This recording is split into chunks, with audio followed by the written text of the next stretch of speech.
Don't do to others what you don't want done to you. It seems that there are quite a few people who don't understand this. Unfortunately, my sister-in-law, Emily, was one of them. I've decided to give her a taste of her own medicine, since she can only realize it when it's done to her. Now that I've successfully completed my revenge, I'd like to share the story. My name is Harper. A 30-year-old housewife with a 3-year-old daughter. The whole thing started the year my daughter was born. My husband, Keith, works in sales and often travels, so we've lived with his parents since we got married for peace of mind. Back then, not only his parents but also his sister, Emily, lived there. She used to live with her boyfriend, but they broke up because of his cheating. Emily, who moved in as if it was the most natural thing, turned out to be a monster. She stopped her temp job due to the breakup and spent her days lounging at home or going shopping with her mother, Carol. She never did any housework but would get angry over the smallest things. I thought she was crazy when she threw a fit and tossed an egg into the trash because it wasn't cooked the way she liked it.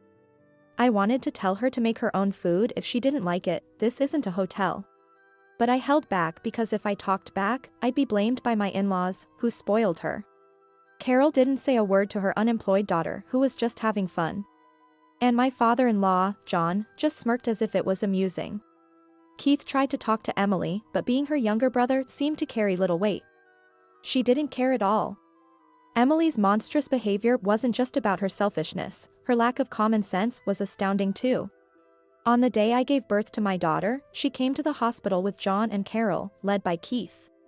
As soon as she saw my parents holding my daughter, she glared at me and said, "Why are your parents holding her before us?" Then she added, "You married into this family. You should have let our mom and dad hold her first. Letting your own parents hold her first shows you have no sense of being a wife in this household, right, Mom?" She said this breathlessly and turned to look at Carol. "Well, yes, Emily is right," Carol nodded, seemingly confused. My parents, not wanting to get involved, quickly apologized and handed my daughter to Carol. Emily looked pleased with herself, and I couldn't understand what she was thinking.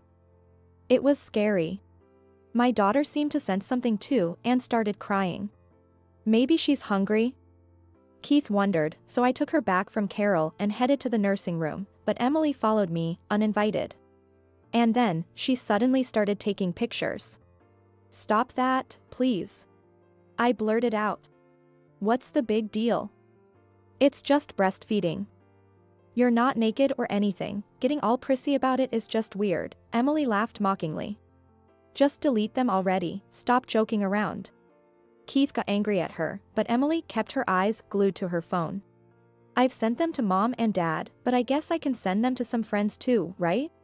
"No. Please stop." When I desperately tried to stop her, Emily rolled her eyes in annoyance. "Breastfeeding is a natural thing, so being embarrassed about it is weird, you know? Your body's already gone saggy after having a kid. Who'd find that attractive? It's just ridiculous."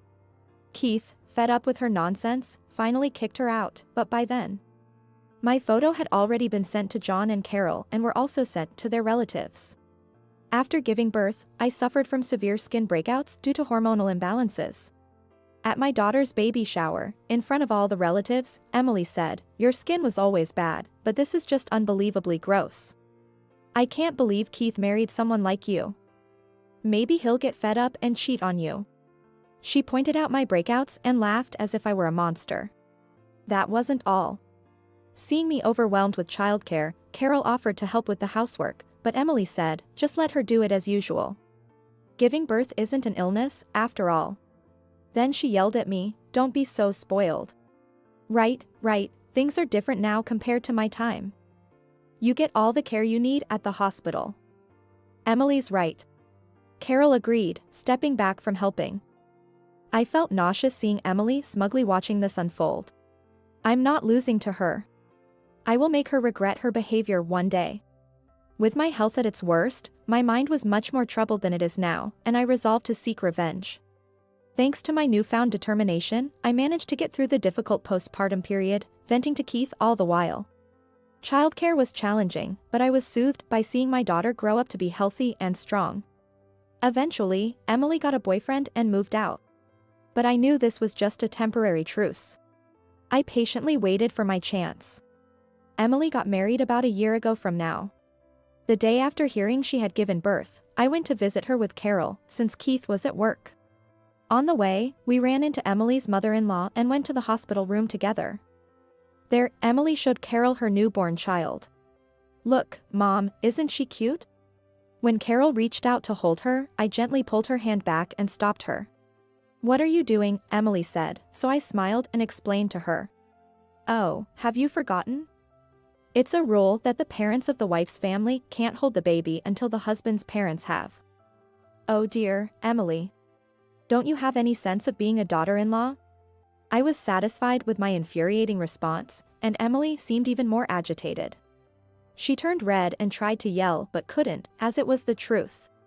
"I'm sorry, but it looks like you can't hold the baby today, Carol.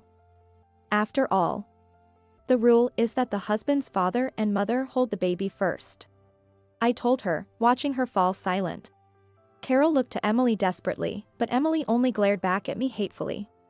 "Your family has some unusual rules," Emily's mother-in-law commented, looking confused. "So," I cheerfully explained, "when I gave birth, I didn't know about this rule." Emily scolded me for not having the awareness of a daughter-in-law. Even my parents had to apologize, so I remember it well. "Oh, right, Emily. We need to take photos, lots of photos." I clapped my hands to change the mood. Emily's mother-in-law also chimed in, "Oh, that's a wonderful idea. Go ahead and let her take some, Emily." This left Emily no reason to refuse. Okay, sure," she agreed. I got the agreement I needed. I emotionally detached myself and took numerous photos of Emily and her baby. I was lucky that Emily stopped paying attention to me as I kept taking photos.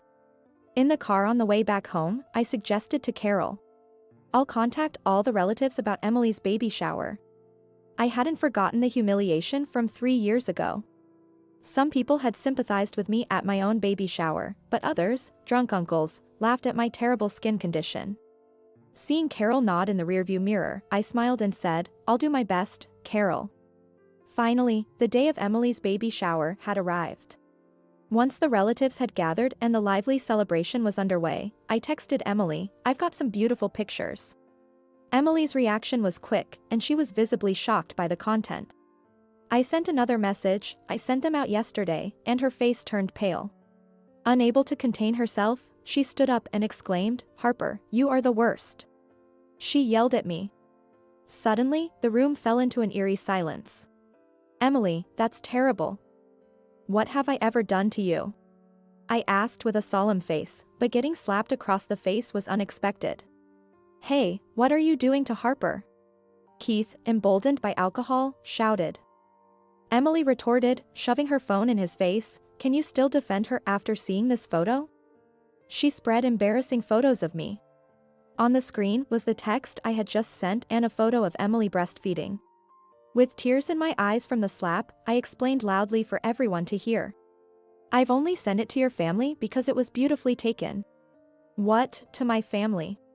A classic misunderstanding. She must have thought I sent the breastfeeding photo to everyone. It was something Emily herself had done in the past. Slapping someone, that's awful. Besides, what's so embarrassing about it? Keith said, snatching the cell phone as planned. Then he suggested, should we ask the uncles too, and prepared to show it to the uncles who had turned into a curious crowd. "Stop it.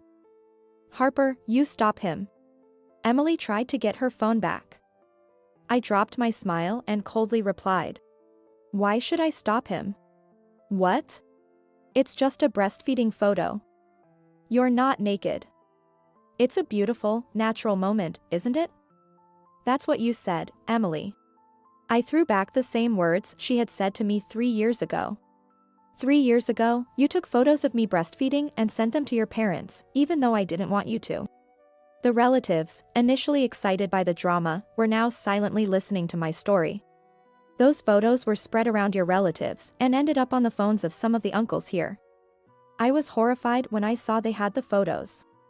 A few uncomfortable murmurs rose, but I left those concerns to their wives.